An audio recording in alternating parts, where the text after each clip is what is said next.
Saludos, Masters de Star Wars. Yo soy la sombra del Imperio.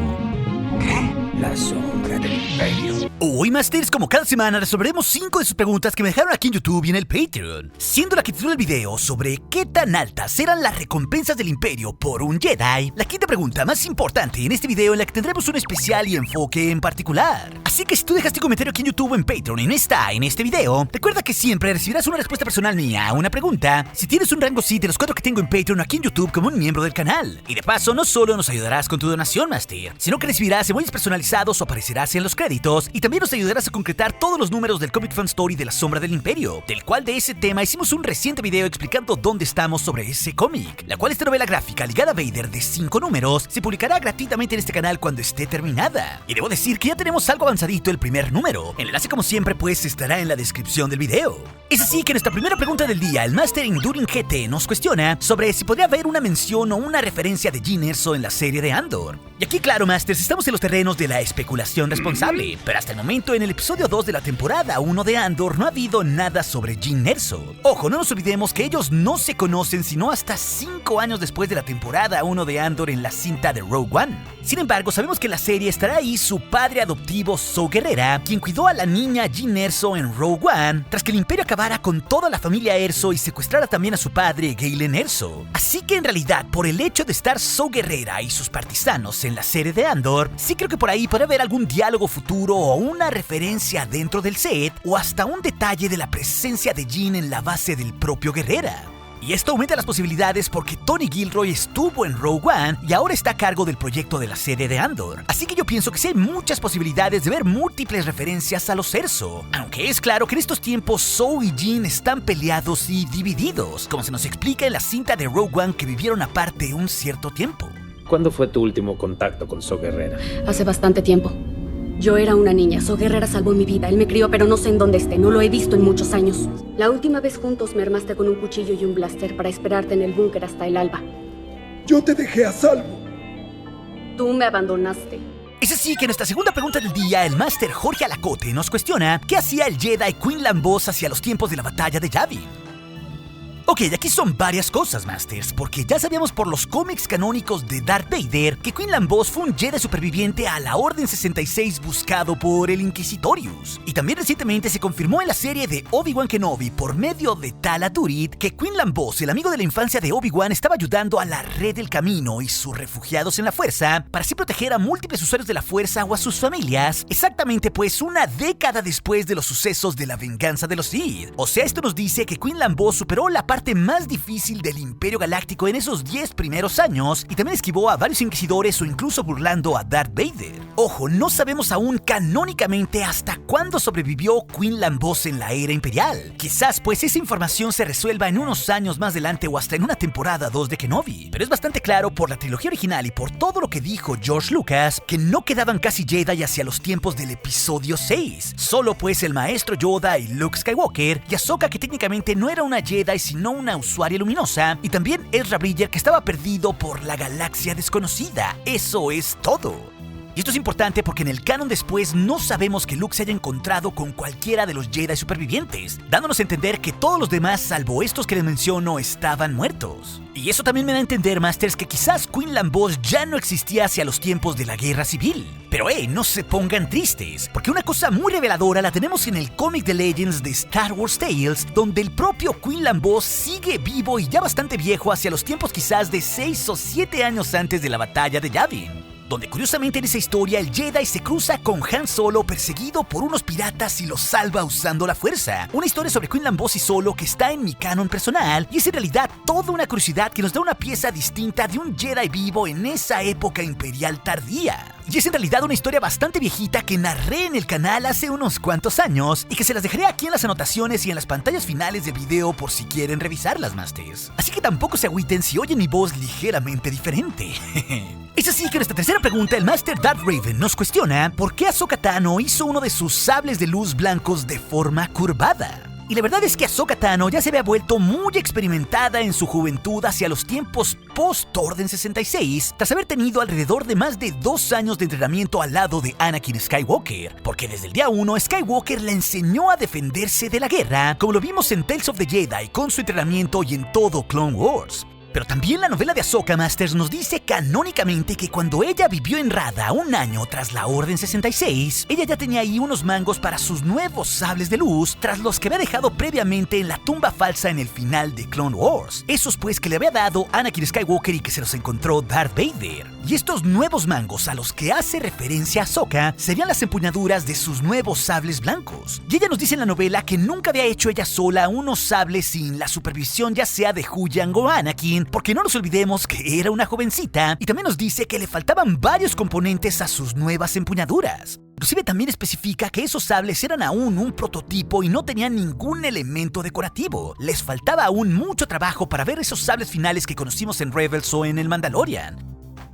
Sin embargo, Ahsoka no nos dice nada sobre por qué uno de los dos fue curvado, un elemento pues que antes no tenía. Así que a Ahsoka pues le tomaría varios años terminarlos después de que acabó con el 6º hermano y purificó sus Kyvers. Pero es bastante claro que tras ser una superviviente y tener mucha experiencia tras la guerra de los clones, esto lo aplicó pues a su estilo único de combatir con el Jar Kai. Y tampoco nos olvidemos que en los tiempos finales de la guerra de los clones ella se cruzó con Dooku y sobre todo con su ex aprendiz Asajj Ventress, la cual también usaba sables de luz curvados, y que la propia Asajj la terminó ayudando tras su salida de la Orden Jedi cuando vivió en Coruscant. Así que algo del estilo de Ventress al combatir también con sables curvados pudo haberse impregnado en Ahsoka. Sobre todo pues porque estas dos usuarias dejaron la Orden Jedi y vivieron como errantes. Sobre todo es particularmente curiosa la elección de Ahsoka de tener un sable recto y otro curvado. Me parece pues que podría ser una bonita referencia de Dave Filoni en sus series que puede estar apuntando hacia estos dos personajes. Al menos me parece que la convertida en el lado luminoso Ventress como una aprendiz caída, como también lo fue Ahsoka en sus días que vivió en Coruscant fuera de la Orden Jedi, pudo haber influenciado interesantemente a una joven Ahsoka para tener así un sable recto como el de Anakin y otro curvado como el de Ventress, eligiendo así la Togruta su propio camino fuera de la Orden Jedi, pero también su único estilo de combatir.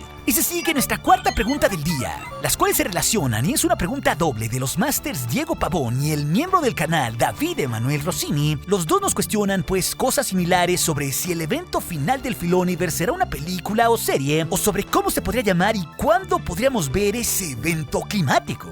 Y bueno, Masters, elaborando un poco más con la información oficial que ya tenemos y con todo lo que sabemos hasta el momento, fue Kathleen Kennedy en el Investor Day de diciembre del 2020 quien nos dijo que el Filoniverse y todas las series spin-off alrededor del Mandalorian que están desarrollando Jon Favreau y Dave Filoni en esa línea del tiempo se cruzarían eventualmente en un gran evento climático, algo que muchos visualizamos, incluyéndome, como un tipo de evento Avengers Endgame pero en la galaxia de Star Wars, conjuntando así muchos grandes personajes de la saga. Vaya, después de todo, el propio Favreau nos dijo que le gustaba mucho el estilo de los diferentes personajes que tenía Game of Thrones, con eso de contar muchas perspectivas distintas y que eventualmente se cruzaran como ya vemos que está pasando en las series de Star Wars. Por eso no es raro que en las diferentes series que Filoni y Favreau producen, estemos viendo al Mandalorian, Grogu, Boba Fett, Ahsoka, Ezra Bridger, Sabine Wren o hasta Luke Skywalker y que todos se crucen. Y yo creo que como un nombre potencial a ese evento climático, podría ser algo así como Fuerza Oscura Creciente. Esto pues referenciando a como si hubiera una amenaza más allá de la galaxia o una fuerza oscura, pero también claro referenciando a la trilogía de Throne de Legends de Timothy Zahn, porque también sabemos que mucho de eso se está reinterpretando y que el Chiss jugará un papel importante. Y creo que no veremos este evento climático del que hablamos sino más allá del año 2027, porque primero se deberán presentar a más personajes y construir más de ese evento climático en las diferentes temporadas que vienen del Mandalorian, el libro de Boba, Ahsoka o Skeleton Crew, que todas ellas pues forman parte de esa línea del tiempo, y en realidad me parece que todo se está cocinando por Jon Favreau y Dave Filoni en un mega conflicto con los restos imperiales de forma bastante lenta, cocinándose pues como debe a fuego lento. Y vaya, también sabemos que hay una película de Star Wars para diciembre del 2027, que bien podría ser esa que Kevin Feige producirá y que será escrita por Michael Waldron, en la cual podrían estar hasta vinculados Filoni y Favreau como productores. Y creo pues que haría mucho sentido que un Endgame en Star Wars Studios sumara pues al talento de Marvel para cruzar un conflicto tan grande de sus series y sus personajes, concluyendo pues este evento climático en una película. Así que sí creo, Masters, que ese evento del Filoniverse, que podría ser toda una pauta en la saga, primero podría estar construido en las series en múltiples temporadas, como ya lo estamos viendo, y que eso pues terminase en una película. Estoy pues un 70% seguro que puede ser algo así, aunque tampoco descarto la idea que tengamos una sola temporada de una serie como un final, donde lleguemos pues a ver ese evento climático y donde tengamos ahí varias pérdidas de personajes. Solo espero que Ahsoka Tano no sea una de esas pérdidas, Masters. Eso es lo único que personalmente le pido a la fuerza y a los maestros Filoni y Favreau. Filoni y Favreau son mis pastores, nada me faltará.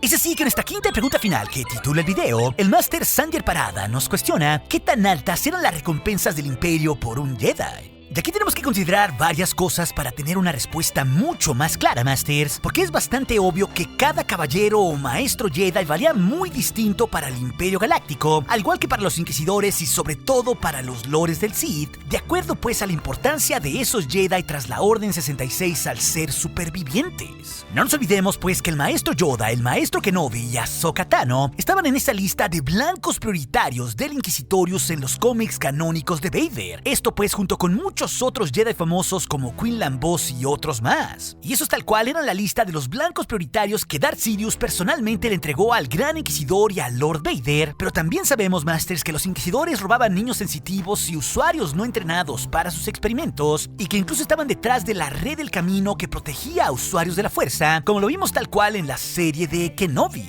Y a pesar de eso, en el Inquisitorius en Nur había centenares de caballeros Jedi con sus cuerpos preservados que habían sido cazados durante y después de la Orden 66 en esos 10 años hasta la serie de Kenobi, e inclusive había varios maestros Jedi que estaban en la lista de los cómics de Vader.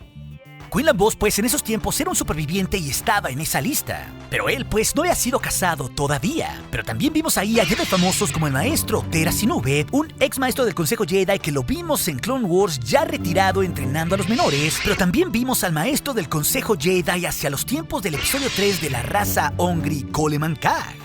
Coleman Cag, Masters, también estaba en la lista de los supervivientes que tenía Vader en el Inquisitorius, y está confirmado pues gracias a la serie de Kenobi que fue casado. Ojo, que la hermana Inquisidora junto con Lord Vader, cuando el Sith perdió su primer sable carmesí antes de construir el segundo, ahí nos dicen que el Imperio Galáctico tenía muchas recompensas por todos lados por cualquier información que los llevara a cazar un Jedi, o también a usuarios que tuvieran sables de luz. Esto en unos tiempos, Masters, donde las espadas láser estaban prohibidas. Pero esto también los llevaba a muchas pistas falsas como le pasa a Vader en ese cómic. Pero es bastante claro pues que el Imperio pagaba abiertamente miles de créditos por usuarios de la fuerza de acuerdo a su importancia. Vaya, a lo que voy es que no es lo mismo lo que costaría un Jedi tan importante y enemigo número uno de Darth Sidious como lo era el maestro Yoda, que ninguno de los dos pudo vencerse en un combate abierto.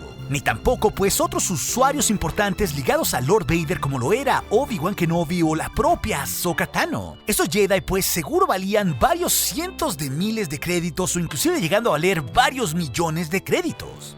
Y justo una pieza vital para entender el nivel de recompensas que ofrecía el Imperio por un Jedi, teniendo ya claro todo lo anterior, nos lo da la serie de Obi-Wan Kenobi en su episodio 1, en un gran easter egg que cubrimos en ese episodio en las cosas que quizás no vieron. Esto cuando el Gran Inquisidor Reva y el quinto hermano acuden a Tatooine cazando al Jedi superviviente Nari, ya que no solo ahí el quinto hermano le dice a la gente de Anchorhead frente a Reva que el Imperio Galáctico pagaría mucho dinero por información sobre el Jedi superviviente Nari, sino que ahí muestran un holograma con su rostro enseñando la leyenda en Aurabesh con el nombre de Nari. Pero si nos fijamos ahí, se muestra el total de créditos que pagaban en recompensa por él. Y en este caso, si nos fijamos en los detalles, este viene en rojo junto al holograma del logo imperial y la cantidad de 100,000 créditos. ¡Puta, qué ofertón!